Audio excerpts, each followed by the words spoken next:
It's another beautiful Saturday afternoon, and I'm so excited to know that you are there. You're welcome to another edition of Editors Forum on Galaxy Television. I am Rita Omodia. And as usual on the program, we discuss front burners, headlines, and things that are called in the nation during the week. And we try to bring it down for you and discuss and analyze happenings in our country. And of course, I'm not alone. I have distinguished gentlemen with me who are going to be discussing the issues as we go by. We have Yemi Saka. Yemi Saka, you're welcome to the show. That's it's nice to be here. I hope I won't be controversial today. All right, Sanjay Dibashi, you're welcome to the show. Yeah, thank you. Always smiling. Yeah, thank you. And of course, the man in, will I say in black or in grey suit? Now, Ambrose Iboke, welcome to the show. Thank you very much. Good afternoon, viewers. Let's go straight to business now. During the course of the week, a lot of things happened. We have the fresh Benue killings, which is a very most disturbing and devastating situation in the country concerning the fact that these killings have been going on and on and on. And even with the Inspector General of Police being directed there, different things happening, we still have killings going on by this Fulani headsman militia.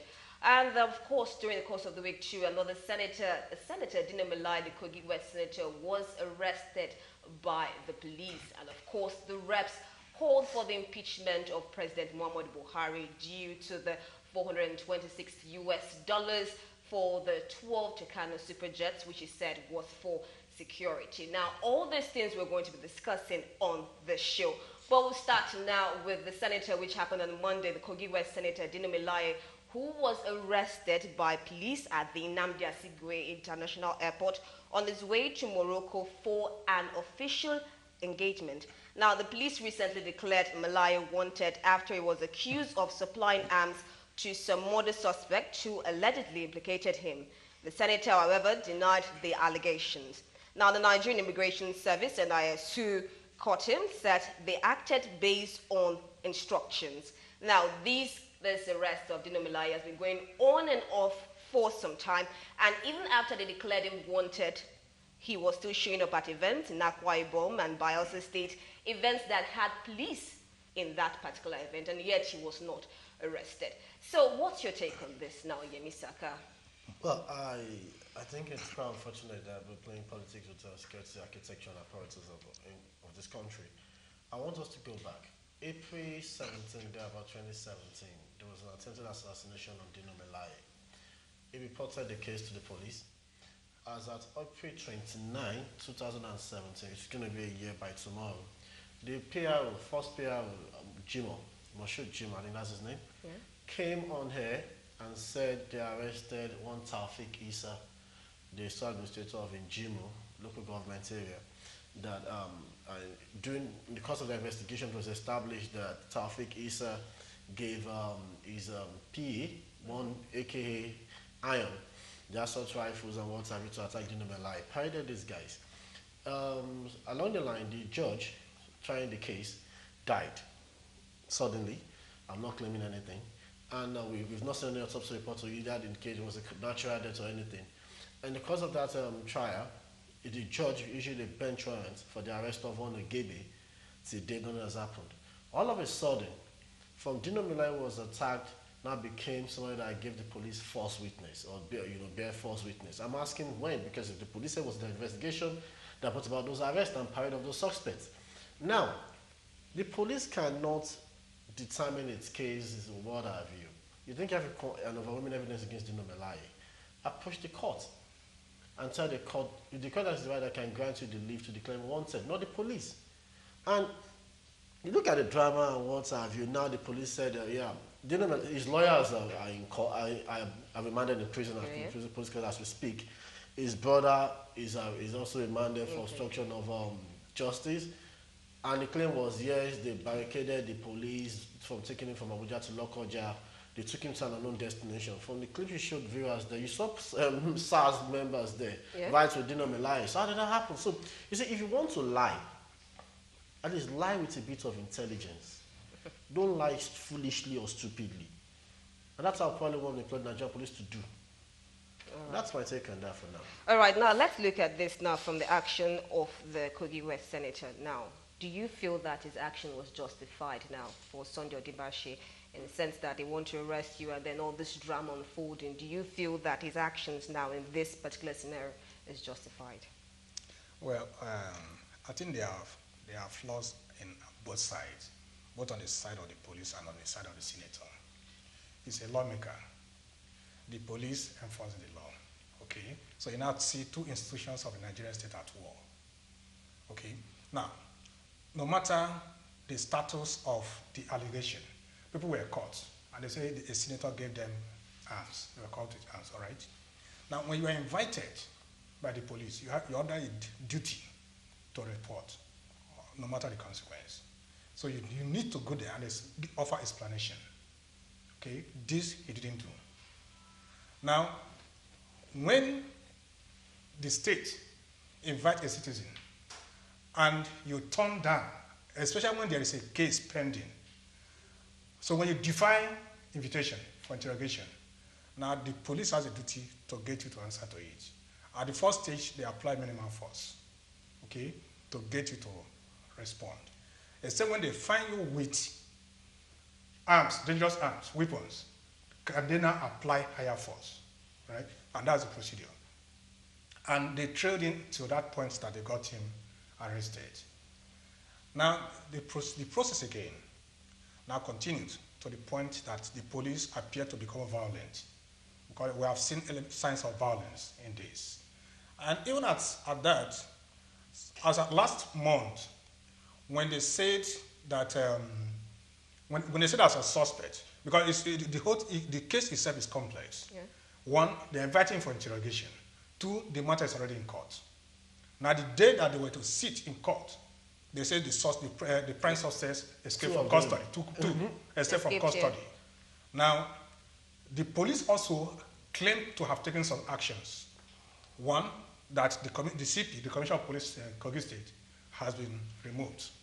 And that the IGT has now been deployed to Kogi to effect the arrest of those people and reorder the process. But again, later, there were other investigations that showed that the CP was never removed. That is one. It was still intact until the point that they now claim that it has been reinstated. Now, the IG team that was coming from Abuja, they were also sent back. So that again began to raise suspicion on the part of the police or the federal government, as it were. Now, in the process of this arrest again, because this is where the police also has explanations to offer. But I think the story of Dino Melaye will be told when he has the freedom to speak. Because he will let us Nigerians know how he escaped with his size through a window and all that. And has to have the face cap on. You know, through a window, and guided by the police. And how he got the ambulance that took him to the hospital, how the police traced him and all that. So I think that part of the story, Dino is the one that will tell the story. All right, we're still looking at the story. In addition, before you go, you see, if I were to be Dino Melaye, I'll be scared. Because you look at it, okay, look, they were meant to appear in court. The suspect escaped, they arrested them. You've not gotten to the root of the matter. That should point, who instigated or masterminded the jailbreak? Why is everything all of a sudden from being the victim, I'm now being victimized? I will not want to, and there's a case coming up May 5th. So why the hurry? We're still in April.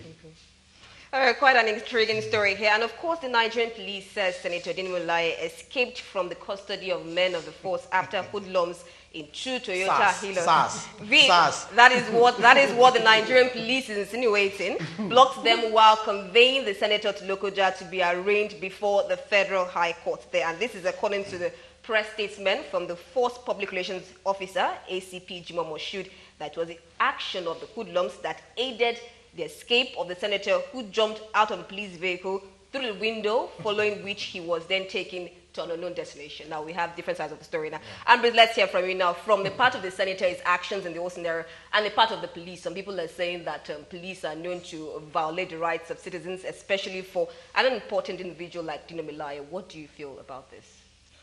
Well, I think my distinguished colleagues here have said so much. I think the Nigerian police and the Senator Dino Melaye are taking Nigerians for some bunch of fools, or that we could not decipher simple shenanigans that's going on between two of them. As explained, you know, the process of Dino Melaye's arrest to the present drama, I call it drama, shows that the police is fully, like I said earlier in another forum, see, the police knows where you are. The SSS wants to snoop you out, they will. They want to smoke you out from a hole, they will. They know every movement you make. The police even provide security for this Senator Dino Melaye in very many functions. Yeah. During the Dangote daughter's wedding in Lagos, he was here, full regalia, and the police were escorting him. He was in Lokoja the same way. And so I don't know why the police is playing this. And this Nigerian police, under this present dispensation, has been displaying some high level of unprofessionalism. One, there's a lot of media trial going on. There are cases in court. You call a press conference, and then you issue some statements which run contrary to the rules. And then this was this same first public relations officer that called a sitting governor a drowning man. You know, you give judgment before the court, you do media trial. And according to the lawyers of Dino, that there was no proper invitation. It was just on to this guy. And then you are on national TV declaring somebody wanted and inviting somebody from, and there are no processes anymore. Then Dino himself is, I don't know, with exuberance, all kinds of shenanigans. When you were told that you were wanted, I think you just go to the nearest police station or go to the force headquarters in Abuja to report yourself and then see the processes that will follow. Then thirdly, the lawyers of Dino Melaye has said that they have successfully withdrawn the case from Lokoja and taken it to federal in Abuja. So why is the police trying to still take Dino Melaye back to Lokoja when the case has successfully been removed from the High Court in Lokoja and taken to Abuja? Those are the questions. Then the third one, the police claim that, I don't know where the police get these names, these platitudes they use. Hoodlums. Who are hoodlums? That the might of the Nigerian police with their Black Maria or the vans they are using with how many escort vehicles on the way, and then few people came with all the assault rifle that they haven't killed because they want to collect 20 naira from somebody, then they will lead you. And they say that then there are three reports from the police themselves. They say Woodlands blocked and then he escaped. They say another one that he jumped through the window. And then the window was is it Black Maria he was carrying, because the window itself is so tiny. For a man of Dino's height and stature, can he actually jump through the window? Another police was came. So I think that there's a high level of unprofessionalism going on by the Nigerian police. These are simple investigation. If somebody has been accused of a crime, it's called a suspected criminal. You go do your investigation. And when you do your investigation, you dig out your facts and wait for the person's day in court. For a high-ranking member of the Nigerian society, like a senator, I mean, that's a high-ranking member of the Nigerian society. Whether I like it or not. Whether I like it or not. He's a senator of the federal. So you know where he is, you know his movement. I mean, you have a security report of such people. Therefore, you wait for your day in court and gather all the irrefutable evidences and provide it before the judge. And then you may be convicted. I mean, the senator during the week was remanded in prison custody. Yeah. Okay. I mean, we didn't hear anything about it, but there was a diligent prosecution of the matter. And then from what was presented before the judge, he remanded him in custody. He will fight his case, although he has gotten bail now. Yeah. So these are the processes to take.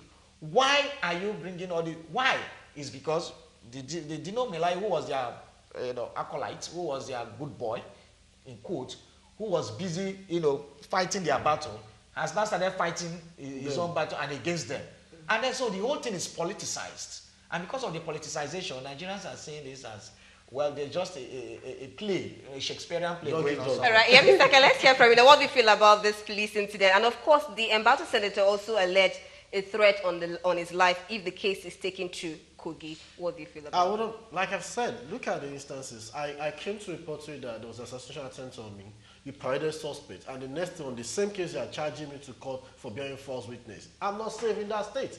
Then secondly, you see, it's like they're digging a lot of holes for Dino. If you get out of this, the recall process is going on in Kogi today.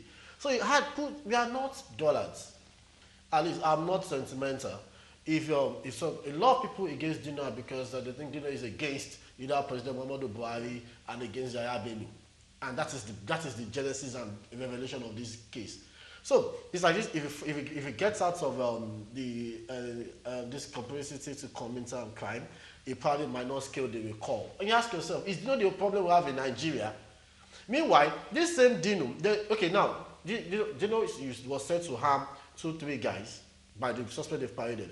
But there was a catchment of ammunition seized at the airport, allegedly imported by Kogi State government, which posed more threat or a larger threat to national security. That one is being abandoned. And Dino is the center of the. Once Dino is getting out, once we remand Dino in prison, national security is strengthened. Is that what they're trying to tell us? But they should come off with that. What I was saying, in respect to that, you see, when this government does wrong, let's tell them they have done wrong. This blind loyalty and followership, when the maximum vox was applied to IPOB members, there was hue and cry. When it was applied to Ayaz Zazaki, the Shais, there was hue and cry. When it was applied to various boards, there was hue and cry. But these senators kept quiet, and a lot of things didn't happen. Now, they started affecting their own member, and now they are declaring 3 days of what. So, if we keep quiet when it applies to one person, what they told us there was that corruption. Okay, wait. Let's hear from Sonny Onibashi. No, you have been quite quiet on this. Yemi Saka, let's hear from Sonny Onibashi. Sonny Onibashi, what do you feel about this? Yeah, I see. First of all, I do not agree with that the Nigerian police become unprofessional. Yeah, it's out of place. They are highly professional. All right. Yeah, but no, in this matter, even in this matter, they are still professional. Okay. But the point is that in this matter, the Nigerian leaders are playing politics with national security. That is what I agree. The issue is what instruction is being given to the police.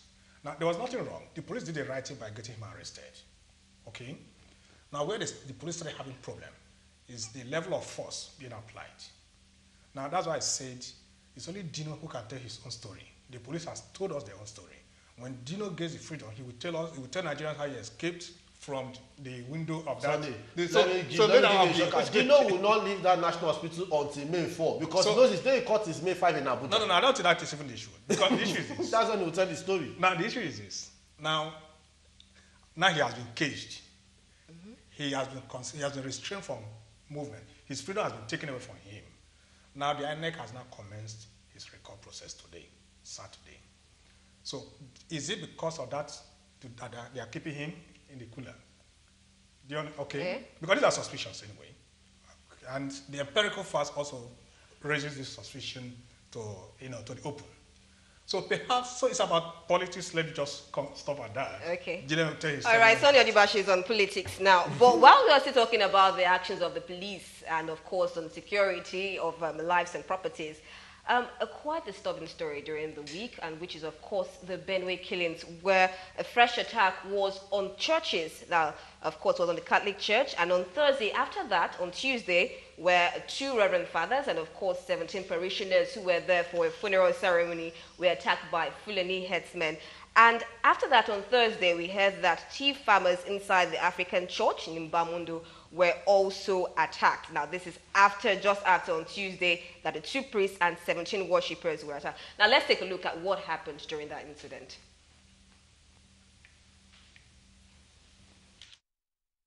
Acting Governor of Benue State, Benson Abono, has given a marching order to the Commissioner of Police to bring to book the armed marauding bandits who killed 2 Catholic priests and 17 other parishioners at a place of worship at Mbalon and Gwaris local government area of Benue State.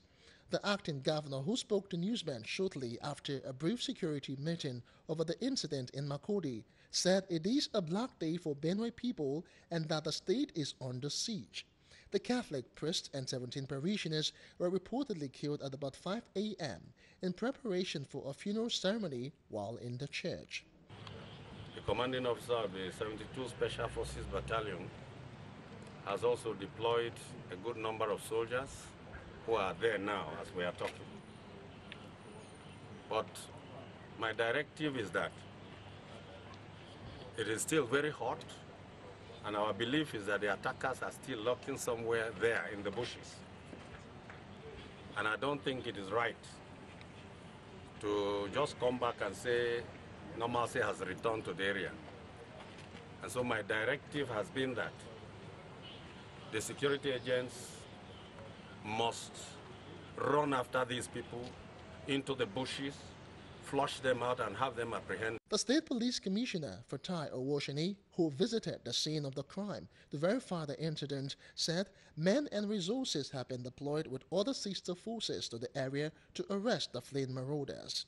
We will go after these people wherever they hide. Yes, it's a damn thick forest, but everything that is needed to be deployed into that forest, we do. And we also work on information from the members of the public there, because we believed that they must have been hanging around the place to have committed that act at 5 a.m. That they did. So we still believe that they will be somewhere around the bush. These are armed marauders that are just out to go and kill people. Earlier, tension had mounted at the medical center near St. Teresa Catholic Church when news filtered in that the bodies of the two priests were being brought in. Some youths took to the street with bonfire. They were dispersed by security operatives.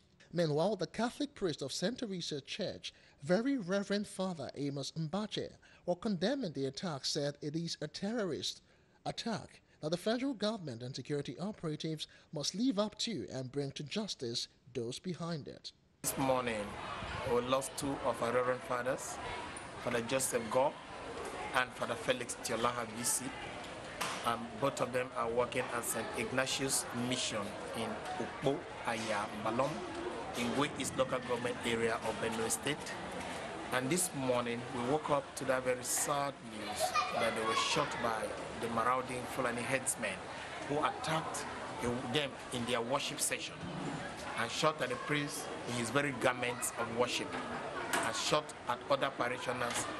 And on the spot, we knew that we lost the two Reverend Fathers and we lost 11 other parishioners on the spot. But now we have more confirmations that the police have also recovered a little more number of bodies. The two Catholic priests that were killed are Father Joseph Gore and Father Fidelis Tiolaha Visi of St. Ignatius Catholic Mission, Ukpo Aya, Mbalon, West local government area of Benue State.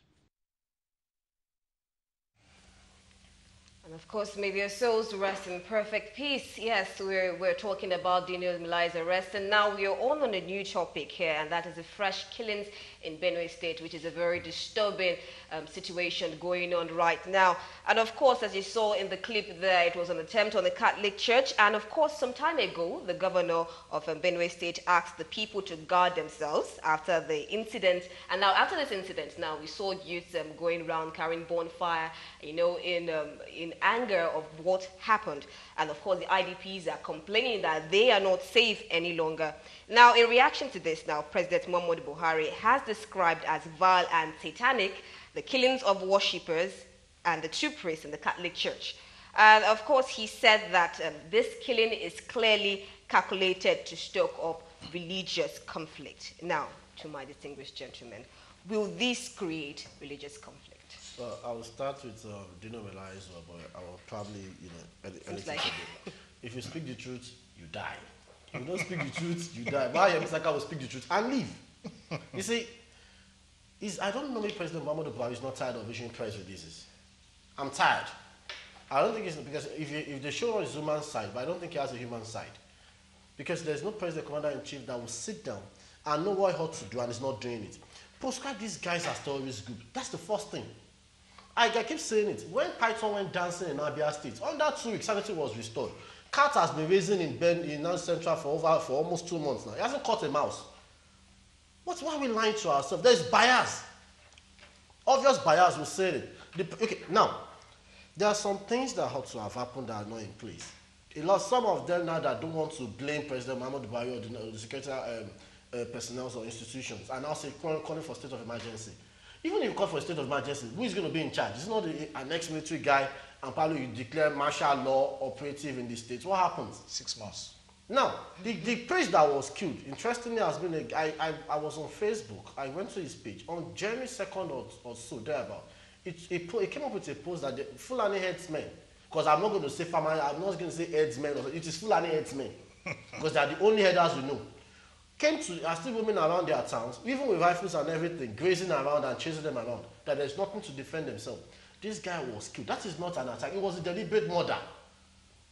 It was a deliberate eat. It was like if you see the mafia, that was a deliberate eat. Killing the extra people, just 18 people that were killed alongside were just collateral damage. It was a target. So why should somebody fold his hand? What is the special thing about these Fulani headsmen that I cannot even attack them? They were arrested some coming from Abuja going to Nassau with arms. Till today, or till tomorrow, the army and police are still trading blames who is the custody of those guys. They never saw, no, none of them stepped a foot into the courtroom. And I'm not saying there's no bias. All right, thank you very much, Yemi Saka. Been quite emotional here. Sunday Odibashi, what do you feel about this? And of course, there have been calls for a pass vote of no confidence on all service chiefs and security advisors. There's a call they should have passed that vote of no confidence. What are they waiting for? Sunday, let's hear from you. I think it's beyond vote of no confidence on service chiefs. Personally, I think the president is playing politics with national security, and that is my position. Now, I tracked the Boko Haram attack on Thursday. When they struck about 6:15, in less than 5 minutes, there was a response from Operation Lafiado in Borno State, in Maiduguri. Yeah. Now, this would engage the terrorists for 2 hours because the gun battle ended about 8:20 before they could repel them. And I was wondering, first of all, what was the security strategy? How can you engage a people that are not, they don't have authority to carry arms for 2 hours? Now, why did they allow it to go beyond 1 hour? Because within that period, they ought to have area support, which would have cut off the escape route. Because eventually they escaped. Because they said they repelled. Yeah. They're supposed to crush, not to repel. Now, so what I would say, if they could have that kind of response in Maiduguri on that incident, because that is what I was privileged, all the way I've been getting news, but I monitored that, I tracked it. I was moving from news channels to one news channel to the other, getting the feedback. Now, the point is this, why can they not install a stabilized security apparatus in Benue? I do not want to agree that it's an ethnic thing. I don't want to agree that it's a religion because they also claim Zamfara. So if they can extend beyond that to the far north, then it goes beyond that. There's something more to it.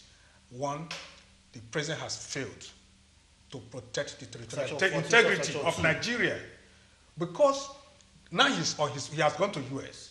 I read the press statement of the invitation of Trump, and the US president expressed concern of external invasion of Nigeria. So how people can come and invade your country and you're a president? Now, when there's invasion, external invasion, it's no longer the duty of the police. It becomes the duty of the military to protect the territorial integrity of Nigeria. Are they doing it now? What we are seeing shows they are not doing it. And why are they not doing it? Because they are waiting for directive. What kind of directive is the president giving to the service chiefs? It goes beyond saying, okay, vote of no confidence. No. Because the same people who are not performing in one part of the country are performing in the other part. When they went when they went after the IPOP, they delivered. They performed. We saw the operation, what is it called? Crocodile Smile in Lagos. The snake dance and whatever. Python dance and all that. So why is the rat race weakened in Benue? Cat race that can catch cat that lost catching mouse at will. So if they can if the president is actually sincere that because he's the commander-in-chief of the armed forces, and if he knows that he has a duty to protect the territorial integrity of Nigeria, he knows that when there's external aggression, the military should move. I do not think that the Nigerians do not have the capacity. All right, Sunday, before you go to Fana, let's hear from Ambrose now, bearing in mind that of the talks of it sparking religious conflict and, of course, the past vote of no confidence on all service chiefs and security advisors. Well, it's just some few months ago, a revered military strategist and the echelon of Nigerian Army, Major General Theophilus Danjuma, retired, warned us that Nigeria may become another Somalia. And this is how it graduates. Now they have been killing people. Now they have gone to the mosque. I think the mosque attack and is the attack by Boko Haram insurgents. We know that. But this one is not by Boko Haram. This one are by the headsmen. One, they said these headsmen, our president told us in faraway UK, that these headsmen were trained by a man who died 6 years ago called Muammar Gaddafi. That was the men that they were trained. And then you admitted before the international forum that your country is being invaded by external forces and you are calm about it. Secondly, just 2 weeks ago, we received another press release from the presidency that the same attack that the president, the commander-in-chief said it was from external forces, that was the politicians. So let me add two more to you, sir, before you go on, sir. Yeah. The IGP said it was because of the anti-grazing law. The Minister of Defense said because they've blocked the grazing route. So there are conflicting voices from there. So something tells me that this thing is politicized. One, the military is treating it with kid gloves. Two, the military knows where this cattle, what do I call AK-47 cattle headsmen are. They know when they want to attack. On several occasions, community villagers and other people have said that, even the military have said that some of them were asked to stand down. So reports getting to around, even from the churches, even from some of the churches around, said that sometimes the military see those people and they do nothing. So what is the problem? That sometimes they disguise the military uniforms and come. When a commander-in-chief, as tough as Chief Olusegun Obasanjo, when the military men were attacked in a particular place, in Zakibian, for example, he sent troops to level the place. Although that was not the best thing to do. In Ode also, in Bayelsa State. No, it's not even, you are even going far. Now, I think about 3 weeks ago, the military went to a community in because they burned down houses and they said because they killed a soldier. Because they killed a soldier. So now, these herdsmen are killing people in a free-for-all and people are watching. Let me give another instance of what happened in Enugu State 2 years ago in the Nimo crisis killings. There was a report, there was a security report to the governor, that look, there is going to be an attack on this community, Uzuwan. Then he called for a security meeting on Sunday afternoon, with the 82 commander of 82 division, the commissioner of police, himself, and some others, then the traditional rulers, and the Fulani community leaders in Enugu. That monitor was held on a Sunday by 4 p.m., 5 p.m. Meeting ended with assurances that such attack would be prevented. By 6 a.m. the next morning, which was a Monday, they carried that attack. And it happened, nothing. If there was a security information already that this was going to happen, and there was a security meeting already convened, and nothing was done to prevent it, that means, what are you telling us? That it's not deliberate? Ambrose. I saw the corpses, so I was there then. So what are we saying? Ambrose, let me have, in addition to what I was going to say, the one that happened in Jos, I don't know, is it Miango or the village? It was alleged, it wasn't, in fact, the military authorities came out and said they underestimated the rampaging headsmen, the firepower of the men. So, okay. Okay, let's look at it this way now. What do you feel that we can do as the nation and the way forward to all this? Okay. For me, I think it's going to be very drastic. We probably want to give President Muhammadu Buhari a second chance to redeem his image or reputation. If not, Muhammadu Buhari and the Savage should just start packing their bags and get out. Nigerians are dying, not chicken, not catfish. Nigerians, human beings. If he's not ready to protect us, he should just leave. Okay, Sunday Odibashi, what do you feel? Yeah, I think the president should just perform his duty.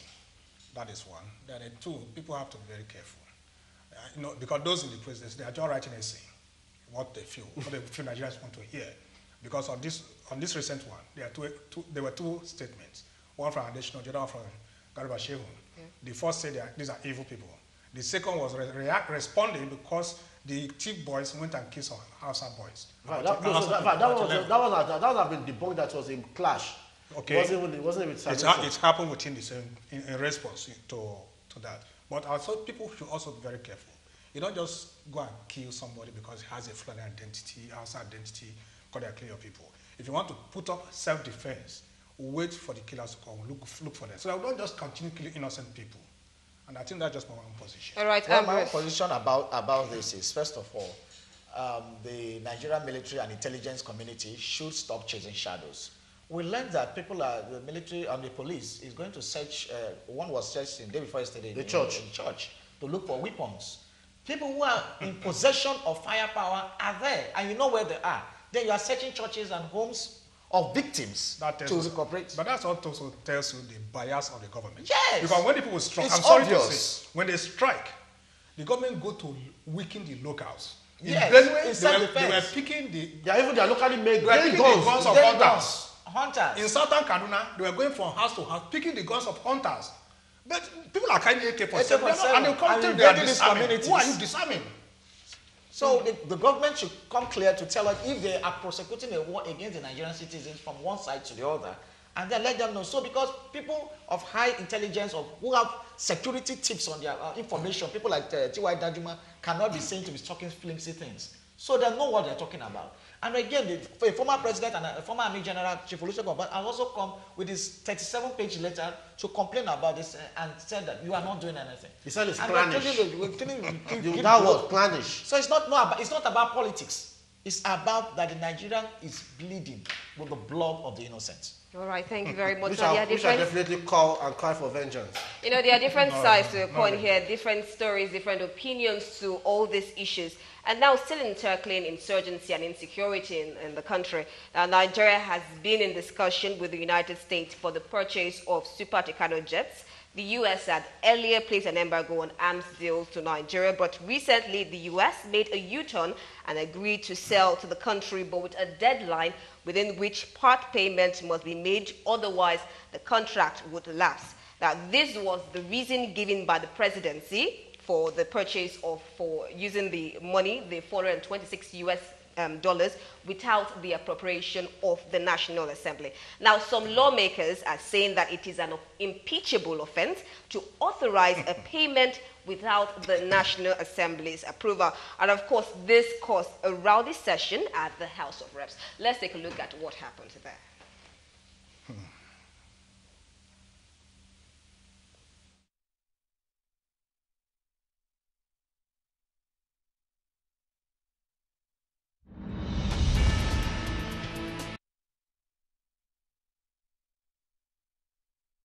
The House of Representatives was on Tuesday thrown into a rowdy session over calls by some members for the impeachment of President Muhammadu Buhari for spending $496 million on 12 Tucano jets without National Assembly approval. President Buhari had, in a letter read on the floor of the House by Speaker Yakubu Dogara, explained that due to the deadline within which part payment must be made for the Tucano jet, he directed the release of $496 million be paid to the United States government. The President pleaded with the House to accommodate the over $496 million expenditure as supplementary input to the 2018 appropriation bill yet to be passed by the National Assembly. However, this did not go down well with some members that the President spent the money without approval.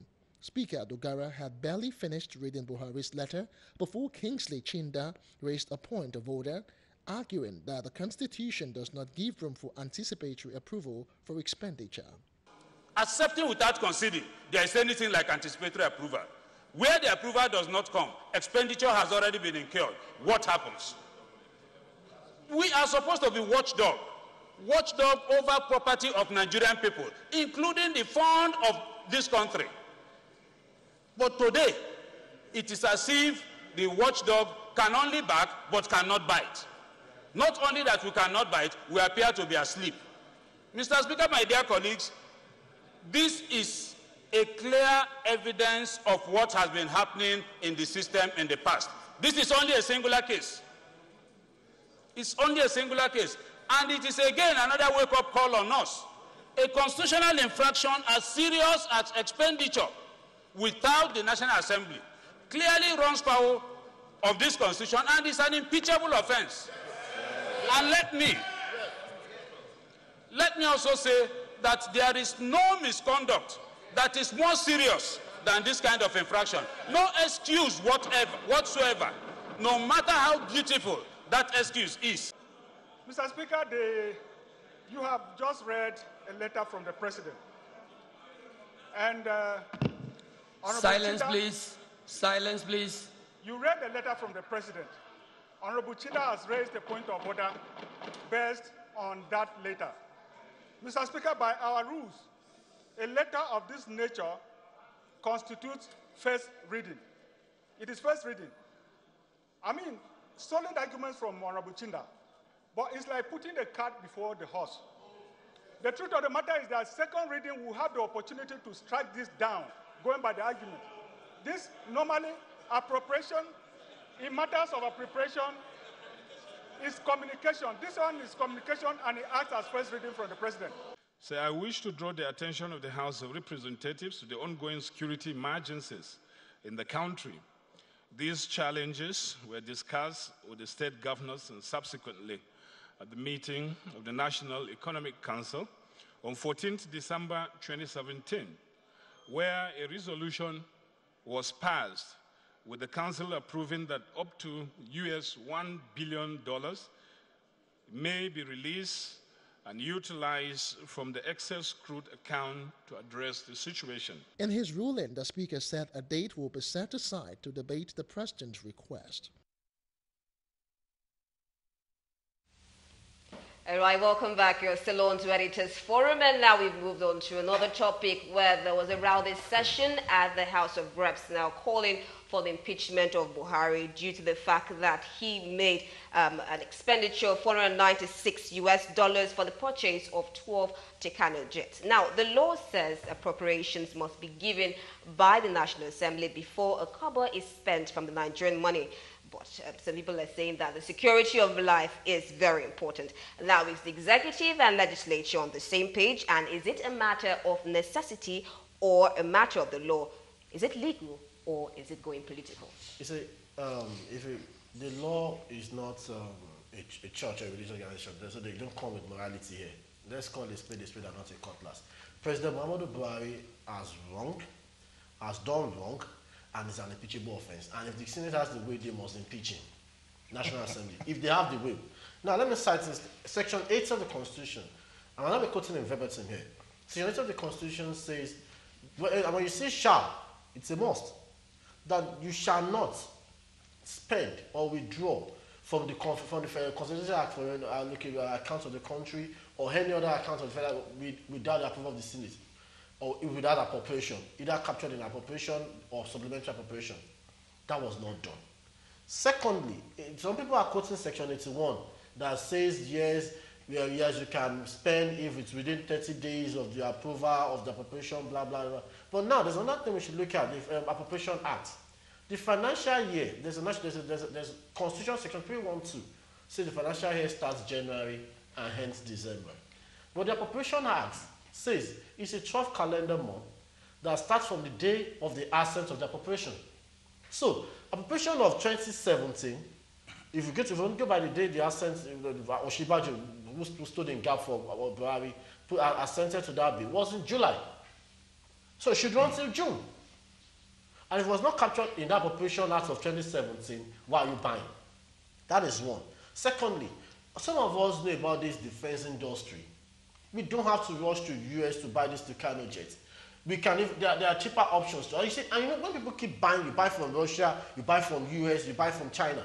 What's your foreign policy? Because the way you buy your hands from is a reflection of your foreign policy. So these guys are confused, that is one. Secondly, the market, the off-the-shelf price of these things is from, you could read $12 to $15 million. You're paying over $40 million 9 to 14 million. Yeah, you're paying over 40-something million for it. So those people that were in a hurry to sign to get the probe, well, it wasn't misled. Those that got to sign that thing didn't want to miss that profit. And I'll tell you, if you want to arm your military with a cheaper option and excellence, go to Brazil. Brazil has an emergency defense industry that gives you a replica of everything. Right, now, I'm coming, before we go, no, a last one, before we go. Sabo Dasuki, the former NSA, is on track for misappropriating the funds allocated for arms deal and what have you. One of his girls, or one of his misconducts, was buying Mi-35, and their new price of Mi-35 is $35 million. He bought a refurbished one, $80 million. So what's the difference? I'll still have to cut you short here because I really want to hear from Sunday Odibashi. I've been following his hand and I'm like, okay, what exactly is going on through your mind, Sunday Odibashi? Well, it's a very unfortunate incident. And now the National Assembly, they have members of the National Assembly have said Mr. President has breached the Constitution and they've made instances. Initially, I was to disagree with them on one condition that, well, since the President presented the 2018 budget and up to now, he not approved. Probably that compelled him, because.